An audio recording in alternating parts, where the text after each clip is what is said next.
మీ అందరికీ మరణాత. గత 40వ వీడియోలో 39-40 వీడియోల్లో 7 లోకముల వివరమును మనం ధ్యానించుకున్నట ప్రారంభించాం. మొట్టమొదటి లోకము దేవలోకమని, రెండవది దేవదూతల లోకము అని, మూడవది మోక్షలోకమని, ఈ లోకం 3 భాగములుగా ఉన్నది అని, మొదటి భాగం నూతన యెరూషలేమని, రెండవ భాగం రక్షితుల మోక్షమని, మూడవ భాగం పరదేశు అని మనం ధ్యానం చేసుకున్నాం. 4వ లోకము వాయుమండల లోకం అని చూచాం. 5వది భూలోకము. ఆ భూలోకమును గురించి కొన్ని సంగతులు గత 40వ వీడియోలో పరిశీలన చేశాం. మిగిలిన సంగతులు, మిగిలిన లోకముల యొక్క వివరాన్ని ఇప్పుడు ధ్యానించుకుందాం. ప్రార్థన చేసుకుందాం. కళ్ళు మూసుకునండి. తండ్రి, మీకు వందనములు. మీరు మాకు తెలియపరచుచు ఉన్న సంగతులను బట్టి మిమ్మలను స్తుతించుచు ఘనపరచుచు ఉన్నాము. నా ఎద్దుకు వచ్చి నేర్చుకునండి అన్నారు. మీ ఎద్దుకు వచ్చుచున్న వారికి నేర్పుతూ ఉన్న సంగతులను బట్టి స్తుతించుచు, రక్షణ మహాసంకల్పన చాటులో సంగతులు గత 40 వీడియోల్లో మాకు తెలియపరిచి అనేక విషయాలు నేర్పిన నీ ప్రేమను బట్టి నిన్ను స్తుతించుకుంటూ, ఈ 41వ వీడియోలో మరలా మాతో మాట్లాడి మమ్మలను బలపరచుమని, మరిన్ని విషయాలు మాకు తెలియజేయమని యేసు నామంలో వేడుచున్నాను పరమ తండ్రి, ఆమేన్. ప్రభునందు ప్రియులారా, ఆయన పరిశుద్ధ నామమున కూడిన మనెల్లరకును కృపా సమాధానములు మెండుగా కలుగును గాక, ఆమేన్. గత వీడియోలో భూలోకమును గురించి కొన్ని సంగతులు మనం తెలుసుకున్నాం. సృష్టి యొక్క నిర్మాణమును గురించి ఆదికాండం 1వ అధ్యాయంలో చూచాం. రెండవదిగా ఆది దంపతులు ఆదికాండం 2వ అధ్యాయంలో పరిశీలించాం. మూడవది లోకంలో పాపము ప్రవేశించుట 3వ అధ్యాయం ఆదికాండంలో ఉన్నది అని మనం చూచాం. దేవుడు చేసిన రక్షణ వాగ్దానం ఆదికాండం 3:15లో గతించిన గత వీడియోల్లో జ్ఞాపకం చేసుకున్నాం, ధ్యానం చేశాం. 5వది సైతాను సృష్టి, పాపము, వ్యాధి, కరువు, కష్టములు, మరణము, నరకము అనునవి సైతాను యొక్క సృష్టి అయి ఉన్నవి అని మనం చూచాం. మనుషులతో పాటు ఈ లోకంలో పాపము వృద్ధి చెందినది అని 6వదిగా పరిశీలించాం. 7వదిగా దేవుడు పాప వృద్ధి అగుట తోడ తీర్పు తీర్చిన వాడై జలప్రలయాన్ని రప్పించినాడు అని చెప్పుకున్నాం. ఈ జలప్రలయం గురించి ఆదికాండం 7-8 అధ్యాయాలలో రాయబడినది అని గత వీడియోలో చెప్పుకున్నాం. 8వదిగా మిశ్రమము ఆదికాండం 10-11 అధ్యాయాలలో జనులు మిశ్రమముగా పిల్లరా ఏర్పడిన వారై మిశ్రమమైపోయినారు అని చూచాం. ఇక 9వదిగా ఎన్నిక జనం. దేవుడు ఈ మిశ్రమములో నుండి అబ్రహామును పిలిచి ఎన్నిక జనాంగమును అబ్రహాము నుండి రప్పించినారని, ఈ అబ్రహామును పిలువుట ఆదికాండం 12వ అధ్యాయమందు ఉన్నది అని చెప్పుకున్నాం. 10వదిగా నిరీక్షణ కాలం, అంటే ఎదురు చూచిన కాలం. పిల్లారా 4000 సంవత్సరాలు అని చెప్పుకున్నాం. 11వదిగా నిశ్శబ్ద కాలం, దేవుడు మౌనము వహించిన కాలం 400 సంవత్సరాలు, అనగా మలాకి ప్రవక్త నుండి పిల్లారా యోహాను యొక్క జన్మకాలము వరకు మనము ఉన్నది అని పరిశీలించాం. 12వదిగా యోహాను కాలం, లూకా సువార్త 1వ అధ్యాయమందు ప్రారంభమగుట చూచాం. 13వదిగా క్రీస్తు ప్రభువారి యొక్క కాలం, 4 సువార్తలు చెప్పుచు ఉన్నవి అని మనం చెప్పుకున్నాం. ఇక 14వదిగా ఆది సంఘము అపోస్తలుల కార్యాల గ్రంథం 2వ అధ్యాయములో స్థాపించబడుట జరిగినది అని మనం చూచాం. 15వదిగా సంఘానికి కలిగిన హింసలు అపోస్తలుల కార్యాల గ్రంథం 8వ అధ్యాయము నుండి ప్రారంభమైనవి అని మనం చెప్పుకుని 300 సంవత్సరాల పాటు ఈ హింసలు సంభవించినవి అని మనం చూచాం. 16వదిగా తర్కములు, సాతాను సంఘమునకు హింసలు కలిగించడం ద్వారా ఆ సంఘము బలహీనమవుతుందని, అంతరించుచు ఉంటుంది అని భావించిన వాడై హింసలు కలిగిస్తే ఆ హింసా కాలంలో వృద్ధి అయినది, నలుదిశలకు చెదిరినది అని మనం చెప్పుకున్నాం. అయితే ఇప్పుడు సంఘములోని వారికి తర్కములు కలగజేసినాడు. గలతీ పత్రిక 5:26లో. ఇకపోతే 17వదిగా అంధకారం, అంటే సంఘమునకు చీకటి ఏర్పడిన కాలం. దీనికి పోపుల కాలం అనగా బైబిల్ దాచబడిన కాలం అని మనం చూచాం. 18వదిగా బైబిల్ బయలుపడిన కాలం. మార్టిన్ లూథర్ గారికి దేవుడు బయలుపరిచారని మనం 1517వ సంవత్సరం క్రీస్తు శకంలో జరిగినది అని మనం చెప్పుకున్నాం. ఇక 19వదిగా మిషనులు. సంఘము దర్శనావరం పోగొట్టుకున్నందున బైబిలును నానా విధములుగా అర్థం చేసుకోవడం బట్టి మతము అనేక మిషన్లుగా చీలిపోయినది అని చెప్తున్నాం. ఇక 20వదిగా గుర్తులు. మత్తయి సువార్త 24వ అధ్యాయంలో 2వ రాకడకు ముందు జరగాల్సినటువంటి సూచనలు అని మనం చెప్పుకున్నాం. ఇక 21వదిగా నవీన సంఘం అనగా ప్రభువు రాకడ సూచనలను గుర్తించి ఆయన రాక కొరకై ఆయత్తపడుతున్నటువంటి అంతరంగ సంఘము తయారుగుచున్న కాలంలో మనము ఉన్నాము అని గత వీడియో చివరన మనం చెప్పుకుని ముగించుకున్నాం. ఇది భూలోకం యొక్క చరిత్ర. ఇంకా ఇప్పటి వరకు జరిగిన చరిత్ర, ప్రస్తుతం జరుగుతున్నటువంటి చరిత్ర. 22వదిగా మనం చూస్తే యేసుక్రీస్తు వారి యొక్క 2వ రాకడ. ప్రభువు మొదటిసారి వచ్చారు. ఎక్కడికి వచ్చారండి అని అంటే భూమి మీదకు వచ్చారు. ఇప్పుడు 2వసారి రాబోతున్నారు. ఆయన ఎక్కడికి రాబోతున్నారండి అని అంటే మధ్యాకాశమునకు అని మనం చూస్తూ ఉన్నాం. అయితే ఈయన ఎలా రాబోతూ ఉన్నారో పౌలు దెస్సలోనికీయులకు మొదటి పత్రిక రాస్తూ 4వ అధ్యాయం 13 నుండి 18 వచనాల్లో ఆర్భాటంతోనూ ప్రధాన దూత శబ్దముతోనూ దేవుని బోరతో పరలోకము నుండి ప్రభు దిగి వస్తారు అని పౌలు చెప్పి ఉన్నారు దెస్సలోనికీయులకు అనేది మనం ఈ వచనాలను బట్టి చూడగలుగుతున్నాం. ఇంకా పౌలే కొరింథీయులకు మొదటి పత్రిక రాస్తూ 15వ అధ్యాయం 51 నుండి 54 వచనాల్లో మనం చూస్తే, ఇదిగో మీకు ఒక మర్మము తెలుపుచున్నాను, మనమందరము నిద్రించము గాని నిమిషములో ఒక రెప్పపాటున కడబోరపు రోగగానే మనమందరం మార్పు చెందుతాము. బోరము రోగును, అప్పుడు మృతులు అక్షయులుగా లేపడతారు, మనం మార్పు పొందుతాం. క్షయమైనది శరీరము అక్షయతను ధరించుకునవలసి ఉన్నది, మర్చమైన ఈ శరీరం అమర్చతను ధరించుకునవలసి ఉన్నది.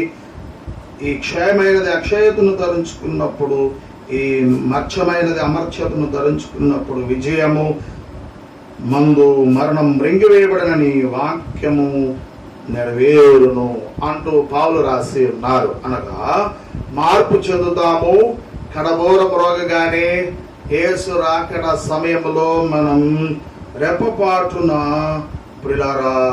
మార్పు చెంది ప్రభు యొద్దకు కొనుకోబడతాం అంటూ పౌలు రాసినటువంటి మాటలుగా ఈ వచనములలో మనం చూస్తున్నాం.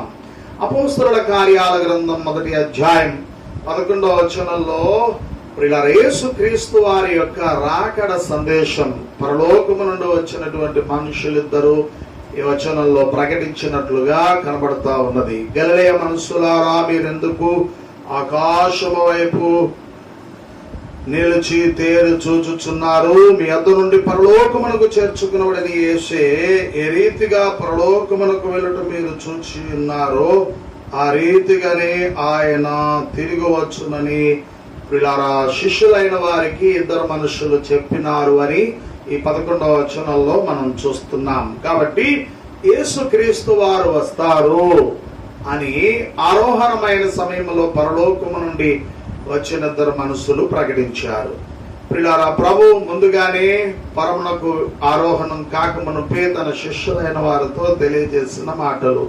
యోహాను సువార్త 14వ అధ్యాయం ప్రియులారా మొదటి నుండి మనం చూస్తే, మీ హృదయములను కలవరపడనీయకండి, దేవుని యందు విశ్వాసం ఉంచుచున్నారు, నా యందు కూడా విశ్వాసం ఉంచండి. నా తండ్రి ఇంట అనేక నివాసములు కలవు, లేనేడల మీతో నేను చెప్తాను, మీకు స్థలం సిద్ధపరచ వెళ్తున్నాను. నేను వెళ్ళి మీకు స్థలం సిద్ధపరచిన ఎడల నేనుండు స్థలములో మీరు ఉండులాగున మరలా వచ్చి నా యొద్ద ఉండటకు మిమ్మల్ని తీసుకుని పోతాను అన్నారు.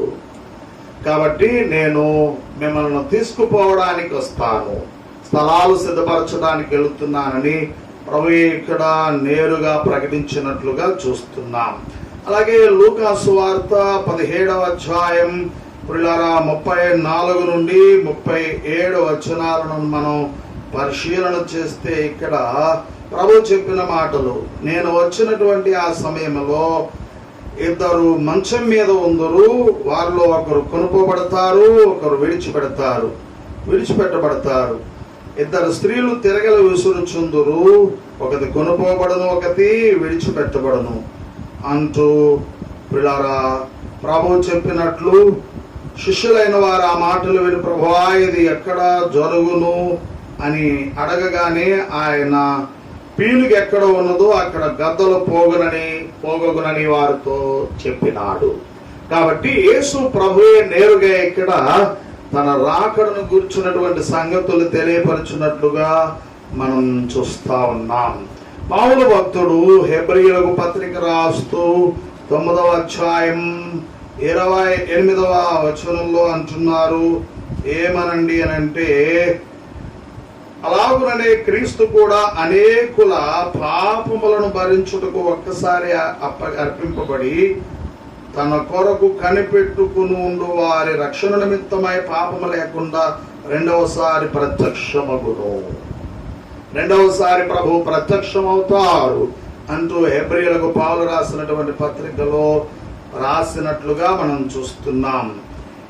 ఈ హెబ్రీ పత్రికే 10:37లో, ఇక కాలం బహు కొంచెంగా ఉన్నది, వచ్చుచున్నవాడు ఆలస్యము చేయక వస్తాడు అని ఇక్కడ మరలా పౌలు ప్రభు రాకడను గురించి ప్రకటించినట్లుగా మనం చూస్తూ ఉన్నాం. వింటున్న వారులారా, యేసు ప్రభు వారు రావడం ఖాయం. ఎక్కడికి వస్తారు? మధ్యాకాశానికి. భక్తులు కొనుక్కోబడడం ఖాయం. వింటున్నటువంటి మనము ఆ భక్తుల వరుసలోకి చేరాలి.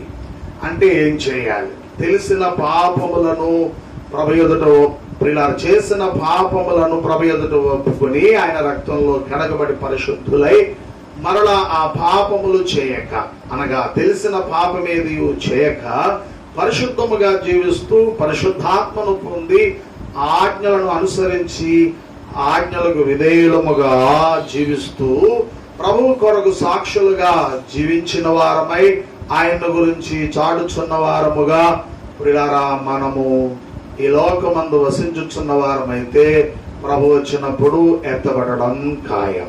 అంతేకాదు ఆయన రాకడ తలంపు.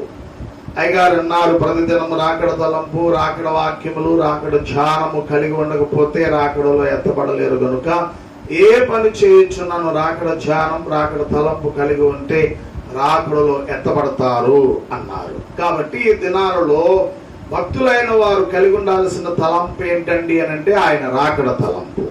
నా ప్రభు వస్తారు, నన్ను తీసుకెళ్ళిపోతారు, నా ప్రభు వస్తారు, నేను కొనుక్కోబడతాను అనేటటువంటి తలంపులతో మనము వసించవలసిన వారమై ఉన్నాము అని నీకు తెలియజేయుచున్నాను. కాబట్టి ప్రభువు రావడం ఖాయం, భక్తులు కొనుక్కోబడడం ఖాయం అని మీకు తెలియపరచుచూ ఉన్నాను.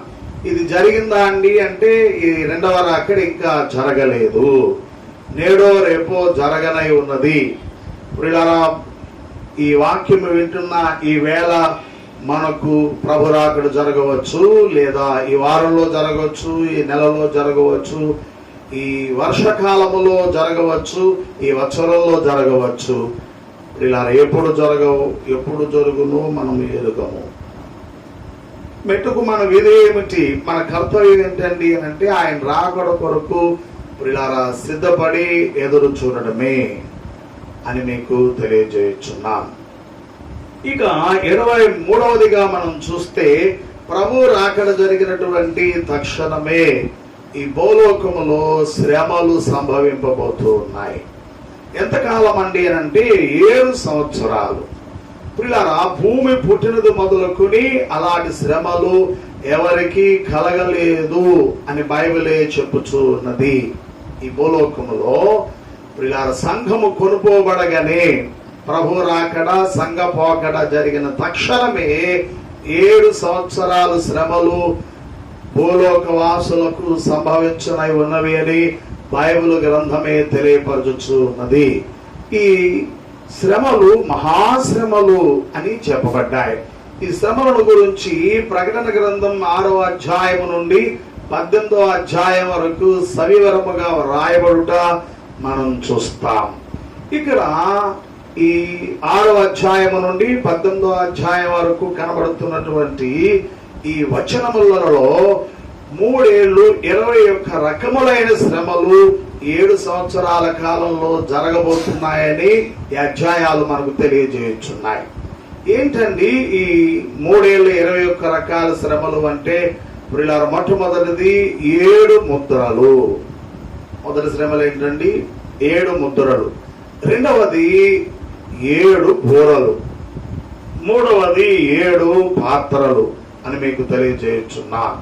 ప్రియులారా, ఒక శ్రమ వెంబడి మరొక శ్రమ అధికం కాబోతూ ఉన్నది. మొదటి ముద్ర కంటే 2వ ముద్ర శ్రమ అధికమవుద్ది. 2వ ముద్ర శ్రమ కంటే 3వ ముద్ర శ్రమ అధికమవుతుంది. ఇలాగూ 1 నుండి 21 వరకు 3 ఏళ్ళు 21 రకాల శ్రమలు 7 సంవత్సరాల కాలంలో ఈ భూమి మీద ఉండు మనుషులైన వారికి సంభవించనై ఉన్నవి అని ఈ అధ్యాయాలు తెలియజేయచ్చు ఉన్నవి. అంతేకాదు, బైబిల్లో అనేక గ్రంథాలలో 7 ఏళ్ల శ్రమల గురించి వ్రాయబడినది. ఇలా యెషయా ప్రవక్త రాసినటువంటి యెషయా గ్రంథంలో 2వ అధ్యాయం 21వ వచనంలోను, 8వ అధ్యాయం అనగా యెషయా గ్రంథం 8వ అధ్యాయం 22వ వచనంలోను, 13వ అధ్యాయం 6వ వచనంలోను, 24వ అధ్యాయం 16 నుండి 20 వచనాల్లో ప్రియులారా, యెషయా ప్రవక్త గారు 7 ఏళ్ల శ్రమల కాలంలో శ్రమలు ఏ విధంగా ఉంటాయో ఇక్కడ దర్శనములో చూచి నేను చెప్పిన వచనాల్లో రాశారు.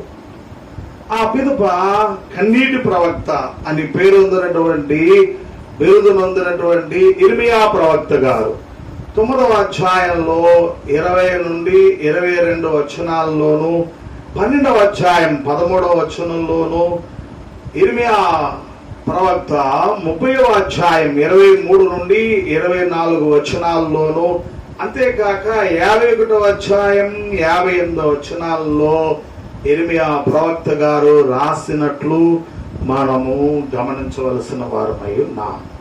ప్రియులారా, ఆ పిదప యెహెజ్కేలు గారు, యెషయా, ఇర్మియా, యెహెజ్కేలు అనే ఈ 3 ప్రవక్తలు ప్రియులారా పెద్ద ప్రవక్తలుగా ఎంచబడ్డారు.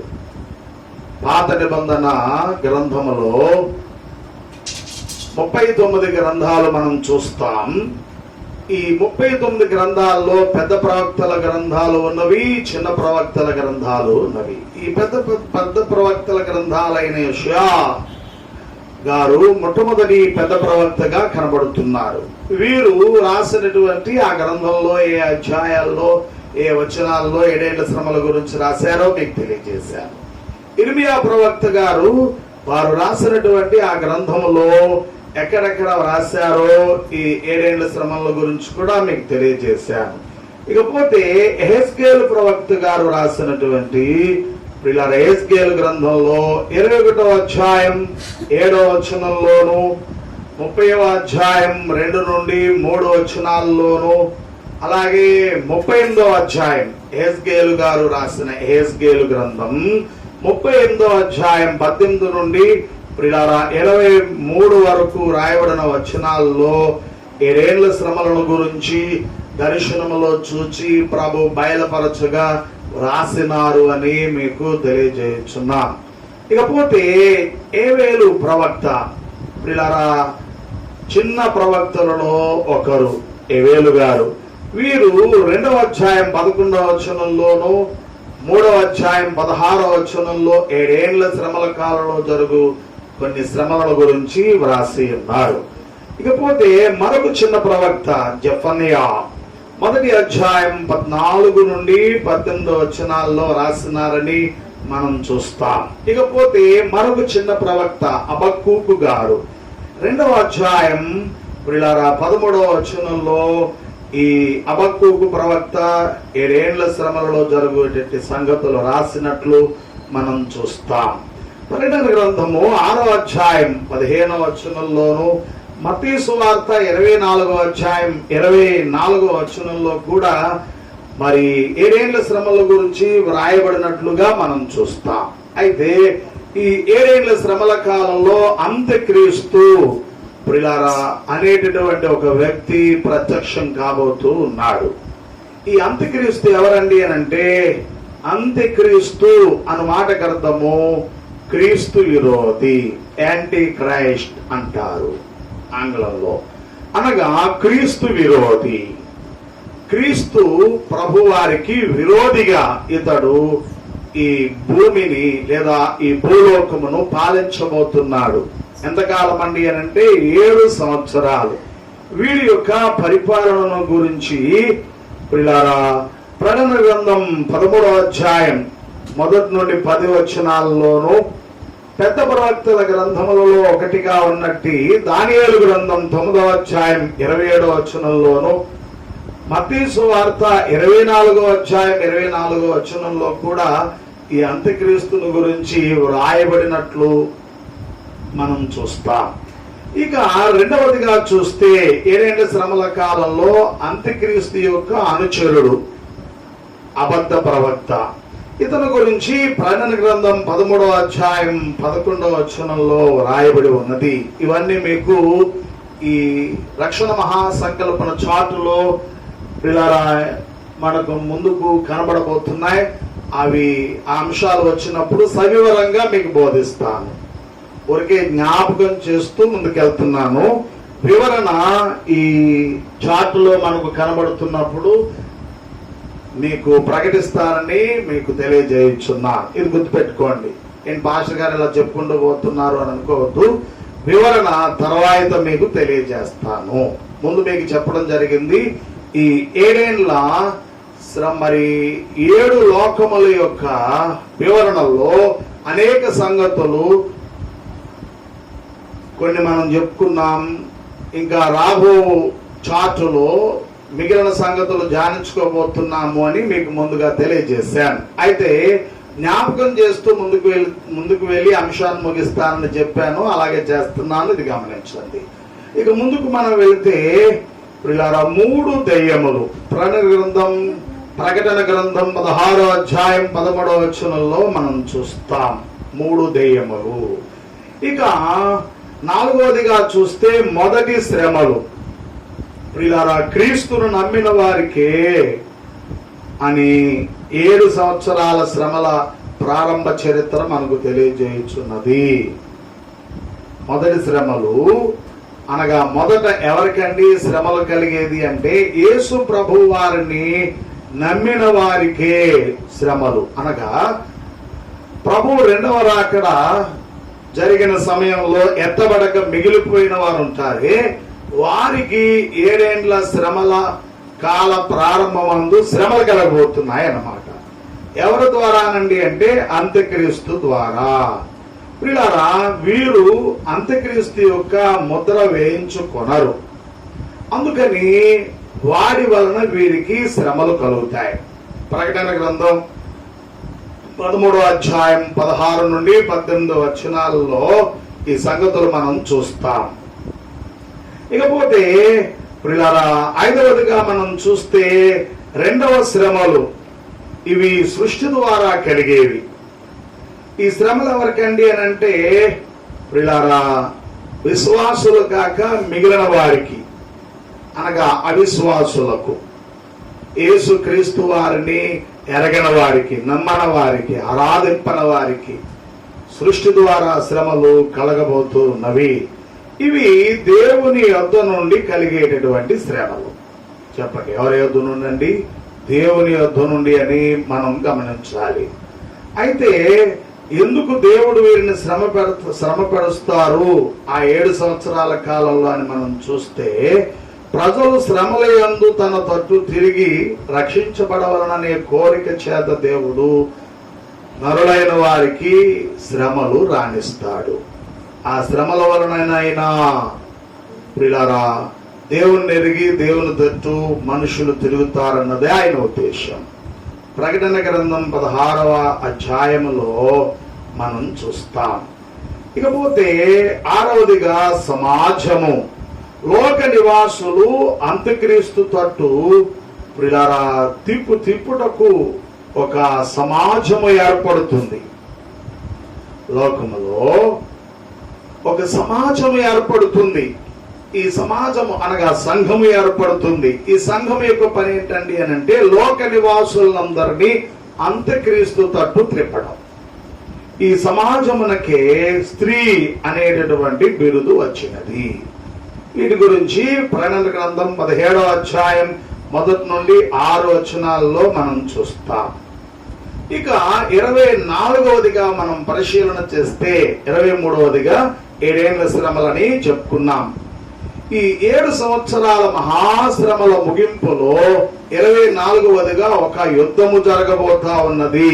దాని పేరు హర్మెగద్దోన్ యుద్ధము అన్నారు. ఈ ప్రియులారా యుద్ధము 7 ఏళ్ల శ్రమల కాలపు ముగింపులో అంత్యక్రీస్తునకును క్రీస్తునకును జరగనై ఉన్న యుద్ధం. ప్రియులారా అని మీకు తెలియజేస్తున్నాను. యుద్ధముల గురించి ప్రకటన గ్రంథం 16వ అధ్యాయం 12వ వచనం నుండి 15వ వచనం వరకు, ప్రకటన గ్రంథం 19వ అధ్యాయం 19, 20 వచనాల్లో, జకరియా గ్రంథం 14వ అధ్యాయములో, యెహెజ్కేలు గ్రంథం 39వ అధ్యాయం 17 నుండి 24 వచనాల్లో వ్రాయబడినవి అని మీకు తెలియజేయుచున్నాను. ఈ యుద్ధములో అంత్యక్రీస్తు ప్రియులారా అబద్ధ ప్రవక్త మొట్టమొదట అగ్ని గుండములో వేయబడతారు అని మీకు తెలియజేయుచున్నాను. ఎక్కడ వేయబడతారు? అగ్ని గుండములో. అదే సమయంలో సాతాను ప్రియులారా పాతాళములో ఒక చోటున బంధించబడుతుంది. ఇకపోతే 25వదిగా 1000 ఏండ్ల పరిపాలన. యేసుక్రీస్తు వారు తన సంఘమును కొనుపోయి ప్రియులారా రాకడ సమయంలో ఎక్కడ పెడతారు? పరలోకంలో పెడతారు. ఎక్కడ అండి అని అంటే, నూతన యెరూషలేము అనే భాగమున. గత వీడియోలో ఈ నూతన యెరూషలేమును గురించి కొద్దిగా మీకు జ్ఞాపకం చేశాను. కాబట్టి ఆ నూతన యెరూషలేములో పెట్టబడినటువంటి సంఘము విందును ఆరగిస్తుంది. ఎంతకాలం అండి అంటే 7 ఏండ్లు, అనగా 7 సంవత్సరాల పాటు ప్రియులారా విందులో ఉంటుంది. భూమి మీద ఉన్న వారికి శ్రమలు, పరలోకములో ఉన్నటువంటి వారికి విందు. ఈ 7 సంవత్సరాల శ్రమల తదనంతరం ప్రభు ఈ విందులో ఉన్నటువంటి సంఘమును వెంట పెట్టుకుని భూమి మీదకు వస్తారు. వచ్చి ఈ భూలోకమును 1000 సంవత్సరాలు పరిపాలించబోతున్నారు. దానినే 1000 ఏండ్ల పరిపాలన అన్నారు. ఈ పరిపాలన గురించి కూడా ఈ రక్షణ మహాసంకల్పన చార్టులో మనం చూస్తాం. ఆ తర్వాత అంశం వచ్చినప్పుడు వివరంగా మీకు తెలియజేస్తాను. అయితే ఈ 1000 ఏండ్ల పరిపాలన గురించి ప్రియులారా ప్రకటన గ్రంథం 20వ అధ్యాయం 4 నుండి 6 వచనాల్లోను, 5వ అధ్యాయం 10వ వచనంలోను, లూకాసు వార్త 1వ అధ్యాయం 33వ వచనంలో దేవదూత గారు చెప్పిన మాటలు, అలాగే ప్రకటన గ్రంథం 11వ అధ్యాయం 15వ వచనంలోను, యెషయా గ్రంథం 17వ అధ్యాయం 6వ వచనం, 65వ అధ్యాయం 25వ వచనం, 29వ అధ్యాయం ప్రియులారా 18 నుండి 24 వచనాల్లోను, యెషయా గ్రంథం 65వ అధ్యాయం 19 నుండి 20 వచనాల్లోను, 24వ అధ్యాయం 23వ వచనంలోను, దానియేలు గ్రంథం 7వ అధ్యాయం 2వ వచనంలోను, కీర్తనల గ్రంథం 67వ కీర్తనలోను, అలాగే 96వ కీర్తన 9వ వచనంలోను, 97వ కీర్తన ప్రియులారా 1 నుండి 12 వచనాల్లోను, దినవృత్తాంతాల మొదటి గ్రంథం 16వ అధ్యాయం 31 నుండి 36 వచనాల్లోను, జెఫనియా గ్రంథం 3వ అధ్యాయం 13వ వచనంలోను, జకరియా గ్రంథం 2వ అధ్యాయం 10 నుండి 13 వచనాల్లోను, అలాగే జకరియా గ్రంథం 8వ అధ్యాయం 3 నుండి 9 వచనాల్లోను, జకరియా గ్రంథం 9వ అధ్యాయం 9 నుండి 10 వచనాల్లోను, మీకా గ్రంథము 4వ అధ్యాయం 1 నుండి 5 వచనాల్లోను, మలాకీ గ్రంథం ప్రియులారా 4వ అధ్యాయం 3వ వచనంలో రాయబడినవి అని మీకు తెలియజేస్తున్నాను. ఈ వచనమందలి ఉన్న విషయాలు ఈ వేళ్ల పరిపాలన అంశం వచ్చినప్పుడు మీకు బోధిస్తాను. ఇది గమనించండి. ఇక 26వదిగా మనం చూస్తే సజీవుల తీర్పు. ఇది కూడా ఈ భూలోకంలో జరగబోతా ఉన్నది. ఎప్పుడండి అనంటే 1000 ఏండ్ల పరిపాలన తదనంతరం, అనగా 1000 ఏండ్ల పరిపాలన ముగింపులో ఈ తీర్పు జరగనై ఉన్నది. యేసుక్రీస్తు వారు సింహాసనాసీనులై ప్రియులారా 1000 ఏండ్ల పరిపాలన ముగింపులో ఆయన తీర్పు తీర్చబోతున్నారు. ఈ తీర్పు గురించి కూడా వివరంగా మీకు తెలియజేస్తాను. ఈ తీర్పును గురించి మత్తయి సువార్త 25వ అధ్యాయం 34 నుండి 46 వచనాల్లో స్వయంగా యేసు ప్రభు వారే తెలియజేశారు. ఇక ముందుకు మనం వస్తే 27వదిగా ప్రియులారా పాతాళములో ఒక చోటును బంధించబడినటువంటి సాతాను విడుదలవుతాడు. సైతాను విడుదల. ఈ విడుదల గురించి ప్రకటన గ్రంథం 20వ అధ్యాయం ప్రియులారా 7వ వచనంలో మనం చూస్తాం. విడుదల కాగానే భూలోకములో ప్రియులారా కొంతమందిని పోగు చేసుకుంటాడు. 1000 ఏండ్ల పరిపాలనలో కొందరు ఇంకా సాతాను పక్షముగా, సాతాను సంబంధులుగానే కనబడతారు. వీరు సాతానుకు సైన్యంగా పోగుపడతారు. ఈ సైన్యమును గోగు మాగోగుల సైన్యం అన్నారు. కాబట్టి ఈ గోగు మాగోగులను అనేటటువంటి వారు పిల్లరా మనము చూస్తే ప్రోగుపడి సైన్యముగా దేవునితో యుద్ధానికి సిద్ధమవుతారు. పరలోకము నుండి అగ్ని వచ్చి వీరిని దహించి వేస్తుంది అని రాయబడినది. ఈ విషయాలు ప్రకటన గ్రంథం 20వ అధ్యాయం 8 నుండి 10 వచనాల్లోను, యెషయా గ్రంథం 66వ అధ్యాయం 15వ వచనం నుండి 16వ వచనం వరకును రాయబడినట్లు మీకు తెలియజేస్తున్నాను. ఇకపోతే 28వదిగా అంత్య తీర్పు, అనగా చివరి తీర్పు అని అర్థం. దానికి ముందు చాలా తీర్పులు ఉన్నవి, అయితే ఇది చివరి తీర్పు. ఈ తీర్పు గురించి ప్రకటన గ్రంథం 20వ అధ్యాయం 11 నుండి 15వ వచనాల్లోను, ప్రసంగి గ్రంథం 12వ అధ్యాయం 14వ వచనంలోను, కొరింథీయులకు పౌలు రాసిన 2వ పత్రిక 5వ అధ్యాయం 10వ వచనంలో రాయబడినది. అంత మాత్రమే కాకుండా హెబ్రీ పత్రిక 9వ అధ్యాయం 27వ వచనంలోను, దానియేలు గ్రంథం 12వ అధ్యాయం 2వ వచనంలోను, యోహాను సువార్త 5వ అధ్యాయం 17 నుండి 29 వచనాల్లో ప్రభు చెప్పిన మాటల్లో మనం చూస్తాం. ఇక 29వదిగా ప్రియులారా నూతన భూమి ఆకాశములు, అనగా ఉన్నటువంటి ఈ లోకములో భూమి ఆకాశములు నూతన పరచబడబోతాయి. అనగా దేవుడు వాటిని నూతన పరుస్తాడు అని మనం గమనించాలి. వీటిని గురించి ప్రకటన గ్రంథం 21వ అధ్యాయం 1వ వచనంలో, యెషయా ప్రియులారా గ్రంథం 65వ అధ్యాయం 17వ వచనంలో, పేతురు రాసినటువంటి 2వ పత్రిక 3వ అధ్యాయం 13వ వచనంలో మనకు కనబడతా ఉన్నది. ఇది భూలోకము యొక్క చరిత్ర. ఇప్పటి వరకు మనం చెప్పుకున్నటువంటి 29 ప్రియులారా పాయింట్లలో 20 పాయింట్ల యొక్క కథ జరిగినది. 21వ కాలము, నవీన సంఘ కాలం ప్రస్తుతం జరుగుచున్నది. అర్థమైందా అండి? ప్రస్తుతము జరుగుచూ ఉన్నది. మిగిలిన భాగములన్నీ జరగబోతున్నాయి ఈ భూలోకంలో. కాబట్టి ఇంతవరకు మనం చెప్పుకున్న వాటిలో జరిగిపోయిన వాటిని జ్ఞాపకం చేసుకున్నాము, జరగనై ఉన్న వాటిని కూడా జ్ఞాపకం చేసుకున్నాము. తర్వాత ప్రియులారా, ఈ చార్టులో మనకు ఈ సందర్భాలు ఎదురైనప్పుడు వీటి యొక్క వివరం మీకు సంపూర్ణంగా తెలియజేయడానికి ప్రయత్నం చేస్తాను. మీ అందరూ ప్రార్థన చేయండి. ఇకపోతే 6వదిగా ప్రియులారా, మనకు కనబడుతున్నటువంటి లోకం ఏదండి అని అంటే పాతాళ లోకం. చూడండి, కీర్తనల గ్రంథము 9వ కీర్తన 17వ వచనంలో మనం చూస్తే, కీర్తనలు 9:17, దుష్టులను దేవుని మరుచు జనులందరూ పాతాళమునకు దిగిపోవుదురు. దుష్టులను దేవుని మరిచేటటువంటి జనులందరూ కూడా ఎక్కడికి దిగిపోతారట? పాతాళమునకు దిగిపోతారు. పాతాళము అనగా పాతాళ లోకము. ఇది మనం గ్రహించాలి. ఏ లోకం అండి? పాతాళ లోకము.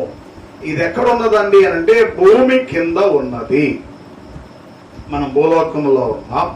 ఈ భూలోకము యొక్క క్రిందనున్న భాగమును, ప్రదేశమును ప్రియారా పాతాళ లోకము అన్నారు.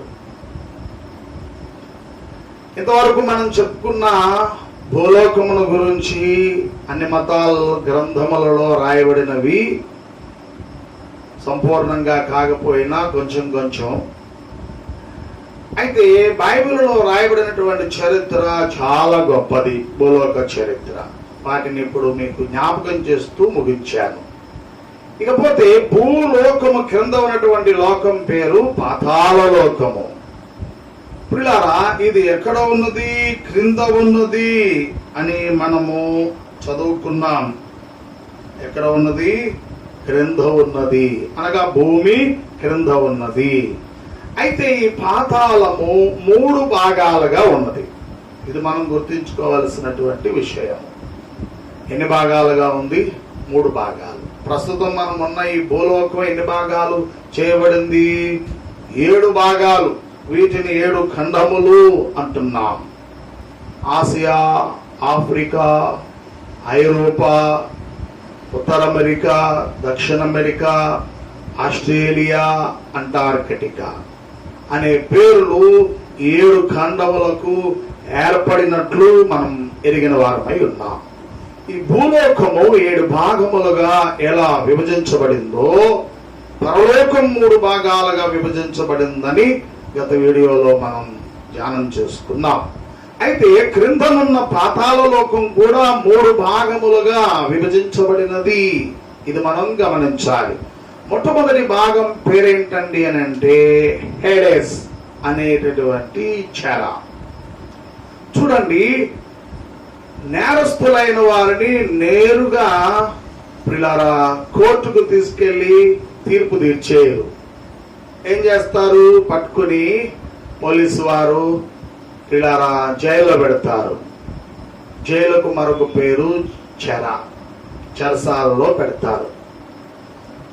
చెరసాలలో ఉంచబడినటువంటి నేరస్తుడు లేదా ఖైదీ వాయిదాల సమయం అప్పుడు కోర్టుకు హాజరవుతూ ప్రియులారా బోన్లో నిలవబడి లాయర్ గారు వేసే ప్రశ్నలకు జవాబులు చెప్తూ ఉంటాడు. జడ్జి గారు న్యాయములను పరిశీలించిన పిదప తీర్పు తీర్చి శిక్ష విధిస్తాడు. ఇది మనం ఎరిగినటువంటి విషయం. అలాగే పాపము చేయుట ఒక నేరం, తప్పు, దోషం. ప్రియులారా, పాపము చేసి పాపంలో చనిపోయినటువంటి వారు, పాపాత్ములు ఈ హేడెస్ అనేటటువంటి చెరకు పంపబడతారు అని మీకు తెలియజేస్తా ఉన్నాను. భూలోకములో మారకుండా చనిపోయిన వారు ఇక్కడ కడవరి తీర్పు వరకు ఉంటారు అన్నారు దైవజనుడు. ఎప్పటి వరకు? కడవరి తీర్పు వరకు ఉంటారు. ప్రియులారా, ఆ తీర్పు రాకముందు ఎవరును నరకములోనికి వెళ్ళరు. ఈ హేడెస్ అనేది మొట్టమొదటి భాగం. రెండవ భాగం ఏదండి అని అంటే మట్టులేని గొయ్య. రెండవ భాగం పేరేంటండి? మట్టులేని గొయ్య. మూడవ భాగం పేరు నరకం. దీనికి మరొక పేరు అగ్నిగుండం. ఇప్పుడు మిగిలిన రెండు భాగాల్లో ఎవరు లేరు.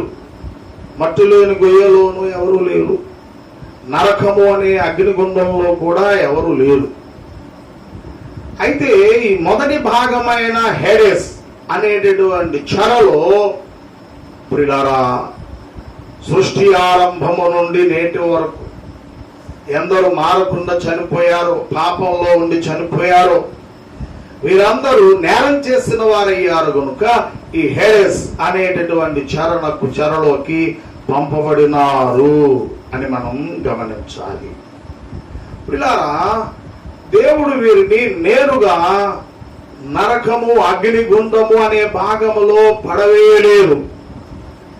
అయితే ఈ హేడెస్ అనేటటువంటి భాగమునకు చిన్ని నరకము అనేటటువంటి పేరు కూడా వచ్చి ఉన్నది. ఏ నరకం? చిన్ని నరకం. చిన్ని నరకం రాబో ఈ రక్షణ మహాసంకల్పన చార్టులో అంశం వస్తుంది, అప్పుడు మీకు సవివరంగా తెలియజేస్తాను. అయితే ఈ హేడెస్ అనేటటువంటి చరణ గురించి ప్రియులారా ఎన్నో వచనాల్లో రాయబడినట్లుగా మనం చూస్తాం. ప్రియులారా, మారడానికై దేవుడు అందరికీ గడువిచ్చువాడై ఉన్నాడు. మారడానికి అందరికీ అనగా మనుషులందరికీ ఏమిస్తున్నారు? దేవుడు గడువిచ్చుచూ ఉన్నారు. ఈ హేడెస్ అనేటటువంటి భాగములోనికి దేవుడు పంపుటకు గల ఉద్దేశం మార్పు చెందడానికి. అయితే భూమి మీద మనిషి ఒక క్షణంలో మారవచ్చున్నట్టు గాని ఈ హేడెస్ అనేటటువంటి చెరలోనికి గనక పంపబడితే మారడం చాలా కష్టము అన్నారు. కొన్ని సంవత్సరాలు పడుతుంది అన్నారు. అయినా మారతాడో లేదో మనిషి చెప్పలేము అన్నారు దైవజనుడు దేవదాసయ్య గారు.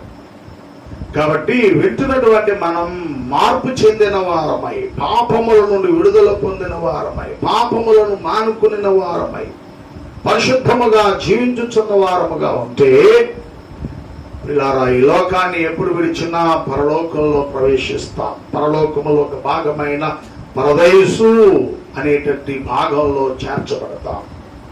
అలా కాక పాపములో ఉండి చనిపోతే హేడెస్ అనేటటువంటి చరణకు పంపబడతాం అని లేఖనములు తెలియజేయుచున్నవి అని మీకు మనవ చేయుచున్నాను. ప్రియులారా, ఇంకా మనం ముందుకు వెళ్ళినట్లయితే మారుటకై ప్రతి వారికి ఎక్కడో ఒకప్పుడు, ఎక్కడో ఒక చోట, ఏదో ఒక విధముగా దేవుడు సమయమిస్తాడు అన్నారు దైవజనుడు. తృణీకరించేవారు ఎక్కడనూ మారరు. దేవునిని, మార్పును తృణీకరించేవారు ఎక్కడా మారరు, ఎప్పుడూ మారరు. ఇలాంటి వారిని గురించి దైవజనుడు అన్నారు, మారరు, కోరరు, చేరరు అని. ఇలా ఈ గుంపుల్లో మనం ఉంటున్నామేమో. మార్పు అనేది చాలా ప్రాముఖ్యమైనది. అందుకే పరిశుద్ధాత్మ పూర్ణుడైన స్నానికుడైన యోహాను పరలోక రాజ్యము సమీపించినది గనుక మీరు మారు మనసు పొందండి అని తన సువార్తను ప్రారంభించారు. ప్రభువైన యేసుక్రీస్తు వారు కూడా మారు మనసు పొందండి అని ప్రకటించారు. పరిశుద్ధాత్మ పూర్ణులైనటువంటి పేతురు గారు కూడా అపోస్తలుల కార్యాల గ్రంథం 2వ అధ్యాయం 38వ వచనంలో మీరు మారు మనసు పొందండి అన్నారు. కాబట్టి మనిషికి ప్రథమమైన ప్రియులారా మెట్టి ఏదండి అని అంటే మార్పు. మనం ఏం చెందాలి? మార్పు చెందాలి. దినదినం మార్పు చెందిన వారంగా జీవించవలసి ఉన్నది అని మీకు తెలియజేయుచున్నాను. ప్రియులారా, పేతురు రాసినటువంటి మొదటి పత్రిక 4వ అధ్యాయం 6వ వచనంలో చూస్తే, మృతులు శరీర విషయంలో మానవరీత్య తీర్పు పొందినట్లును ఆత్మ విషయములో దేవుని బట్టి జీవించున్నట్లును వారికి కూడా సువార్త ప్రకటింపబడేను. ఎవరికి? ఈ చెరలో ఉన్న వారికి. హేడెస్ అనేటటువంటి చెరలో ఉన్న వారికి ఏమి ప్రకటించబడెను? సువార్త ప్రకటించబడెను అని మనం ఇక్కడ చూడగలుగుతూ ఉన్నాం. చెప్పండి, ఏమి ప్రకటించబడెను? సువార్త ప్రకటించబడెను. మరొక వచనాన్ని మనం చూస్తే పేతురు రాసినటువంటి మొదటి పత్రిక ప్రియులారా 4వ అధ్యాయం 19వ వచనంలో, కాబట్టి దేవుని చిత్త ప్రకారం బాధపడు వారు సత్ప్రవర్తన గలవారై నమ్మకమైన సృష్టికర్తకు తమ ఆత్మలను అప్పగించుకొనవలెను. తమ ఆత్మలను ఏం చేయవలను? అప్పగించుకొనవలను అని మనం చూస్తా ఉన్నాం. ఇంకా ముందుకు వెళితే సమూయేలు మొదటి గ్రంథం 2వ అధ్యాయం 6వ వచనంలో ప్రియులారా మనం పరిశీలన చేయగలిగితే ఇక్కడ హన్నా దేవునికి ప్రార్థన చేస్తూ అంటున్నారు, జనులను సజీవులుగాను మృతులుగాను చేయవాడు యెహోవాయే, పాతాళమునకు పంపుచు అందులో నుండి రప్పించువాడును ఆయనే. పాతాళమునకు పంపుచు ఆ పాతాళమును నుండి ఆయన రప్పిస్తున్నాడట అనేది ఈ వచనం చెప్తూ ఉంది. అనగా హేడెస్ అనేటటువంటి ఆ భాగములో ప్రియులారా మారని వారు చనిపోయిన తరువాత ఈ భాగములోనికి పంపబడుతున్నారు. పాపములోని చనిపోయిన వారు ఈ చోటికి పంపబడుతున్నారు. అక్కడ వారికి ఏం ప్రకటించబడుతుంది? సువార్త ప్రకటించబడుతుంది అని పేతురు రాసినటువంటి మొదటి పత్రిక 4వ అధ్యాయం 6వ వచనంలో చూచాం. అయితే ఇప్పుడు చదువుకున్న వచనంలో ప్రియులారా ఏమని ఉన్నది? పాతాళమునకు పంపుచు అందులో నుండి రప్పించువాడు ఆయనే అని అన్న విజ్ఞాపనలో మనకు కనబడతా ఉంది. ఫిలిప్పీ పత్రిక 2వ అధ్యాయం 9 నుండి 11 వచనాల్లో పౌలు ఫిలిప్పీలతో ప్రియులారా మాట్లాడుతూ అంటున్నారు, ఏమని? అందుచేతను పరలోకమందున్న వారిలో గాని, భూమి మీద ఉన్న వారిలో గాని, భూమి కింద ఉన్న వారిలో గాని ప్రతివాని మోకాలును యేసు నామమును వంగునట్లును, ప్రతివాని నాలుకయు తండ్రి అయిన దేవుని మహిమార్థమై యేసుక్రీస్తుని ప్రభువును ఒప్పుకున్నట్లును దేవుడు ఆయనను అధికంగా హెచ్చించి ప్రతి నామమునకు పైనామమును ఆయనకు అనుగ్రహించాను. కాబట్టి ప్రతివాని మోకాళ్ళు ప్రియులారా త్రిలోకములో ఉంగుచున్నదట. ప్రతివాని నాలుక యేసయ్య దేవుడని ఒప్పుకుంటున్నదట. దేని ద్వారా?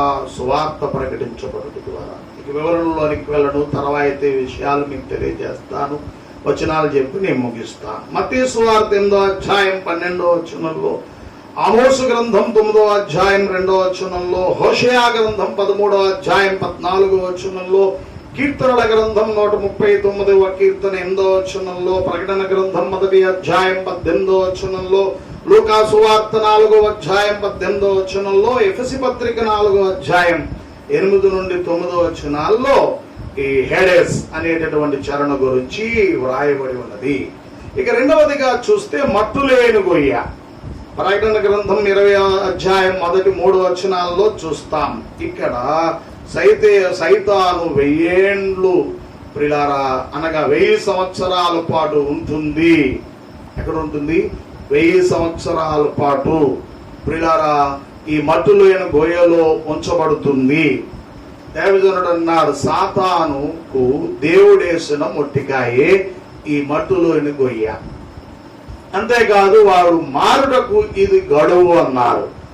మారాల్సిన సాతానుడు మారకపోగా దేవుని మీద ఆ మట్టులేని గోతులో నుండి విడిపించబడ్డాక సైతాను విడుదల అని నాకు చెప్పుకున్నాం.